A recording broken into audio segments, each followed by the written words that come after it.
Oracle of the Forgotten, the Humans, the New Order, and the Last Dragoon. The exact amount of time the human king kept his reign is unknown. However, it's thought to be a few hundred years. After his child was born, he suddenly became ill. One of the physicians tended to him, but nothing seemed to cure the illness. The infant and queen were left alone to consider their futures. A little less than 10 years had passed before the queen chose to remarry. Trying to raise a child and run a kingdom had been overwhelming for her. Her new husband seemed like a kind enough man. In the beginning, he was even holding true to the teachings of the previous king.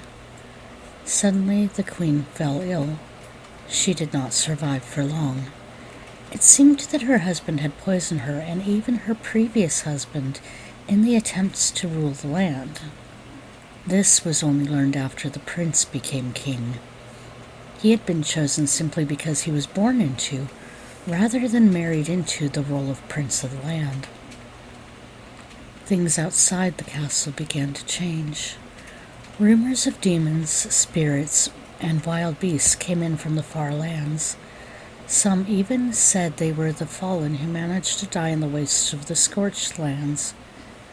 People were afraid, but the young king tried to turn them back to the old temples and safe spaces.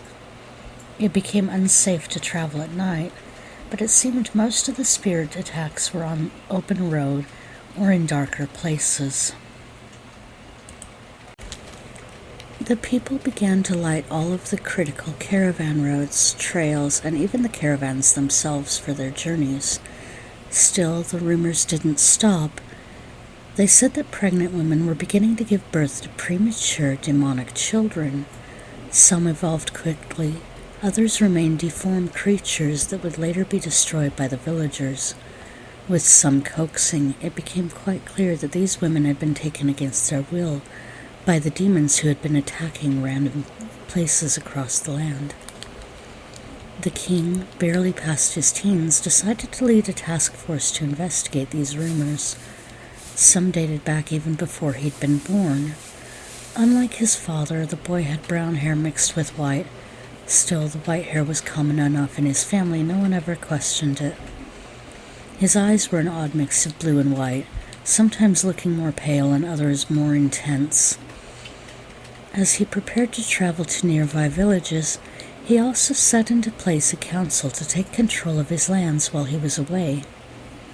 He returned often to his castle, even taking time from his travels for his own personal matters.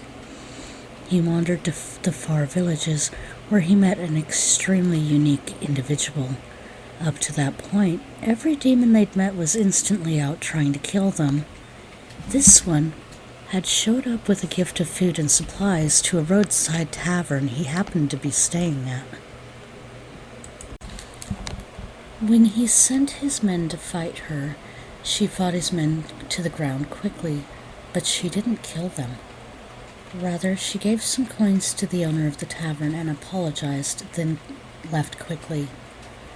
The girl was strange. Her hair was a mix of black and white, black horns that rested slightly above her elvish-looking ears. They came together near her incredibly purple eyes. The harder thing for the young man not to notice was the figure of this girl, though. It was enough to drive most men mad. He decided he would have her, one way or another. His men followed her for a time. She turned out to be a very good warrior. Apparently, she'd funded her troops bounty hunting on beasts and mercenaries. It took him nearly a month to convince her that she would find safety among his Kingsguard Dragoons. Up to that point, they'd traveled along similar areas, fighting beasts of the land as well. The warrior woman was named Nalia. Between listening in on her interactions and eventually convincing her to speak with him, he learned quite a lot about her. She was a half-demon, born of a mother who'd fit one of the stories from earlier. She didn't reveal much else about herself, only that it had been difficult. The main reason she was refusing to speak was his constant attempts to flirt with her. She was just not interested. Her own past had left her wary of anyone at all who might be after her for only a certain thing. Still, try as she might to ignore him, she was starting to catch some interest in him. Eventually, she agreed to become part of his Kingsguard Dragoons. He promised her a new life, one where she wouldn't constantly be rejected by all around her. The king had even managed to convince his guards to act as if she were any other human in their group. The man had her fitted to new armor before leading her back to his kingdom. As they grew closer to the kingdom, his advances seemed to come more and more frequently. Then only days before arriving, he just stopped bothering her. At first she was confused, even missing the attention, but she was soon to find out why. As they arrived at the castle, the king was greeted by his quite clearly pregnant queen. And her heart sank. The half-demon grew cold, incredibly cold. Still, along the way, she'd promised to join his military. At least she could honor that small thing. Actually, she decided to dedicate herself to that. At least the guard had been taught to leave her alone and pretend she fitted in. To her eternal frustration, she was placed watching over the wife and unborn child. 2 months had passed, and the woman was growing more and more cold towards everyone. The king took every opportunity that she wasn't with his wife to try to make passes at her. By this point, she was just tired. She was hurt, but somehow not shocked that someone couldn't really love a demon. Nalia was resting on the balcony when she felt a cold, dark chill on the wind. She stood suddenly, then glanced out across the courtyard. Those purple eyes narrowed, and she glared into the field itself. Whatever is there is cold. Too cold. She growled halfway before things even started. A moment later, a black line ripped open in the courtyard of the castle. Demons, spirits, and beasts poured out of it like a dark river, and the mortals didn't even react. Of course, Shadow. Her words were barely a whisper, but she knew what she saw. The creatures were in the edges of energy, between the demon realms and this one. She ran back to check on the child and the queen. Unfortunately, the queen had gone into labor, and she had to call for someone to help deliver the child. They were taking too long. She could feel as well as hear the carnage outside. She bolted closed the door and then decided she would have to deliver the child herself. It wasn't anything that she was good at or even really knew how to do, but she knew the matron was already dead. What choice did she have? Eventually, she took the child and placed it into the arms of the dying queen.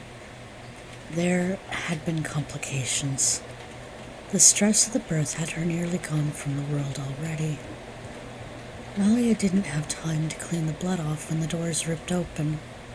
Standing outside was an all too familiar form. Another demon, this one full-blooded, unlike herself. She didn't know what to do. She couldn't protect them both. The half-demon ripped the newborn away from the arms of his dying mother.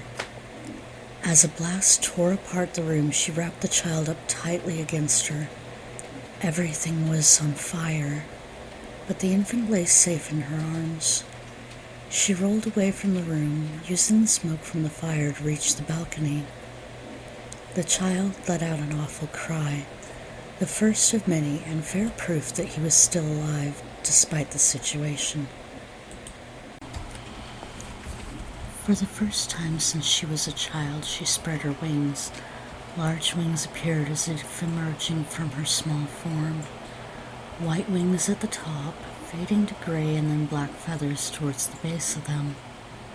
The woman rose quickly up to the sky and flew away from the carnage. She didn't even know where to go. A voice within her mind told her to seek the Dragon Guard Keep. At least it was a place she knew well. She thanked the random voice and flew to the place that had once been a refuge for the Knights of the Kingsguard.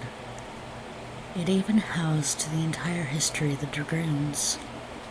She'd been brought there briefly during their 2-month stay in the region. It was really a small fortress, isolated on a cliffside near a village that had no idea what it was even for. It was relatively rare for anyone to come or go from the palace, and the locals often rumored it abandoned. When she got there, it may as well have been. All of the residents of the tower were laying in their own blood in various states of dismemberment. It was all gone, and the woman was now just beside herself.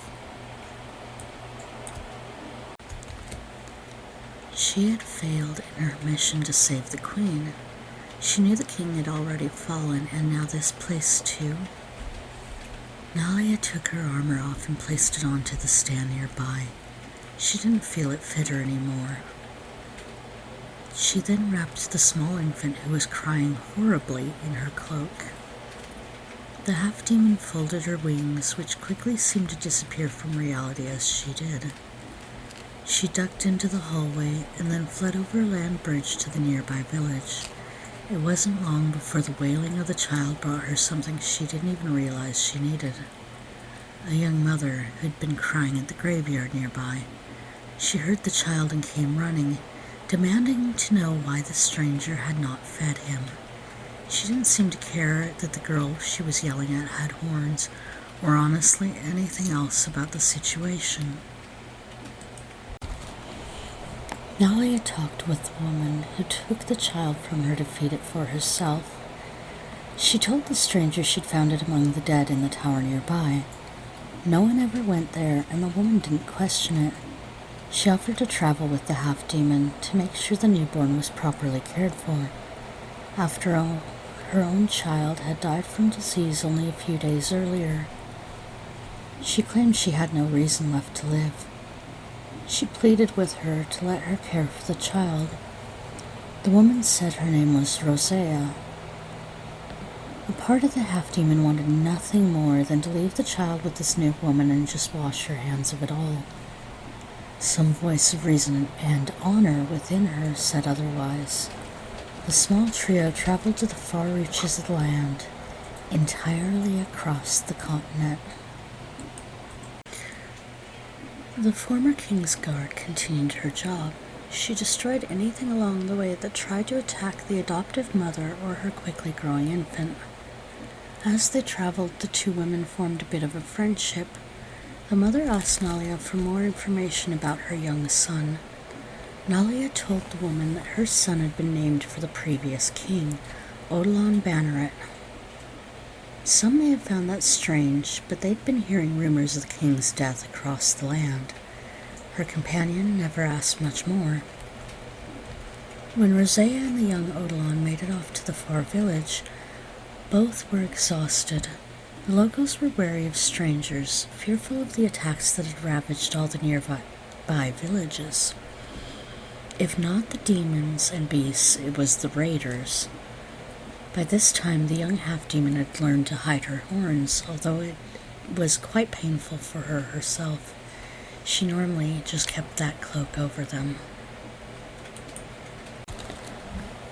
When the strangers continued to press the warrior for information, she said that Rosea and the small child were refugees from a city that was destroyed.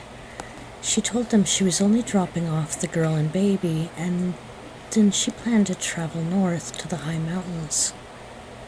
The villagers had a hard time saying no to the woman and now toddler in tow.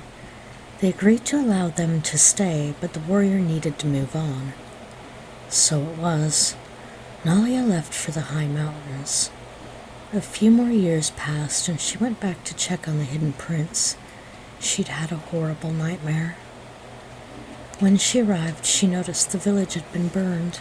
It was just as her visions had shown her. Nothing was alive there anymore, not even the fish on the shoreline. The woman decided to do one more run as her old self, a protector of the land. Despite the hatred the people had for her, She followed her many visions in an attempt to save villages, towns, and caravans.